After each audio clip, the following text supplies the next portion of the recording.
அண்ணா பூங்குடி வாங்க மச்சான், நல்லா இருக்கீங்களா? சரி பூங்குடி, பூங்குடி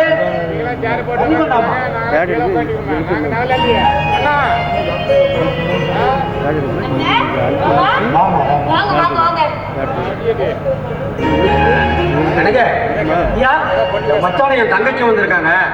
நல்லா வெடக்கோழிய புடிச்சு அடிச்சு வச்சரிச்சு போங்க சொல்லியா? வச்சிருவோம், சொல்லிட்டீங்களா? செஞ்சிருவோம். மச்சான் மச்சான், இப்ப ஒரு நல்ல காரியமா உங்ககிட்ட பேச வந்திருக்கிறோம். இன்னைக்கு அசைவ உணவெல்லாம் சாப்பிட்டா சரியா இருக்காது. என்ன ஒரு முக்கியமான விஷயமா வந்திருக்கிறோம். என்ன துளசி, வாய்க்கிளி அங்க பேசுற உங்க அண்ணன் முன்னாடி வந்து அப்படியே பொட்டிப்பாம அணுகி போயிறிய. சரி மச்சான், இப்பெல்லாம் நம்ம ஏற்கனவே பேசணும் தான். உங்க பொண்ணு பூங்குடிக்கும் என்ற பையன் செல்வத்துக்கும் கல்யாணம் பண்றதா நம்ம ஏற்கனவே பேசி வச்சிருந்தோம்.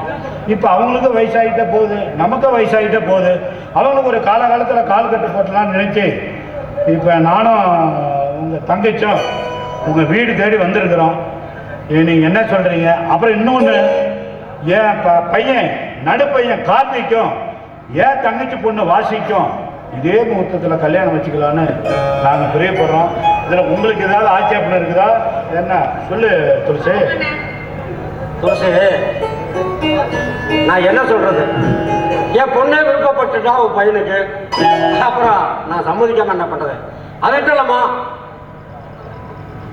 அப்பா, நகை நட்டு இல்லாம 50 லட்சம் பணம் ஒதுக்கி வச்சிருக்கிறேன். ஏன்னா என் பொண்ணு கல்யாணம் தடபுடலாம் நடக்கணும்.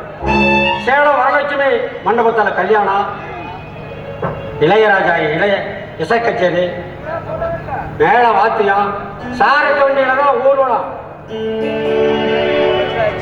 வருமா இந்த 8 கோடி கிராமமும் சாப்பாடு, இந்த 8 கோடி கிராமமே அசந்து போயிற அளவுக்கு இந்த கல்யாணம் இருக்குன்னு நான் ஆசையா இருக்கிறேம்மா. மச்சான் சொல்றேன்னு தப்பா நினைச்சுக்காதீங்க.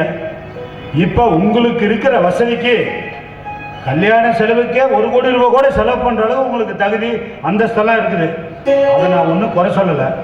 இப்ப என்னன்னா, எங்களுடைய பசங்க ஜாதகப்படி நாங்களும் 2-3 இடத்துல கொடுத்து பார்த்தோம். அந்த ஜாதகப்படி அவங்களுக்கு கோயிலில், அதுவும் ஈஸ்வரன் கோயிலில் தான் கல்யாணம் பண்ணோம். அப்படி பண்ணனா அந்த தோசை அதில் நீங்கி போயிடுது.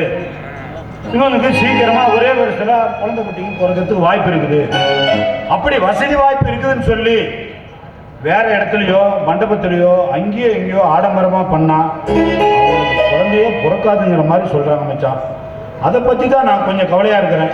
இந்த மாதிரி நீங்க நினைக்கிற மாதிரி உன் பொண்ணுக்கு தடபுடலா நீங்க என்னென்ன செய்ய நினைக்கிறீங்களே அத்தனையும் செய்யுங்க. அதில் எங்களுக்கு எந்த விதமான மாற்றம் கருத்து கிடையாது. கல்யாணம் மட்டும் சிம்பிளா நம்ம ஈஸ்வரன் கோயிலில் பண்ணிடலாம்னு நினைக்கிறோம். அண்ணா, ஆமாண்ணா, எனக்காக கொஞ்சம் இறங்கி வாங்கண்ணா. இங்க பாருங்க, அடுத்தது சீமந்தம் வரப்போகுது.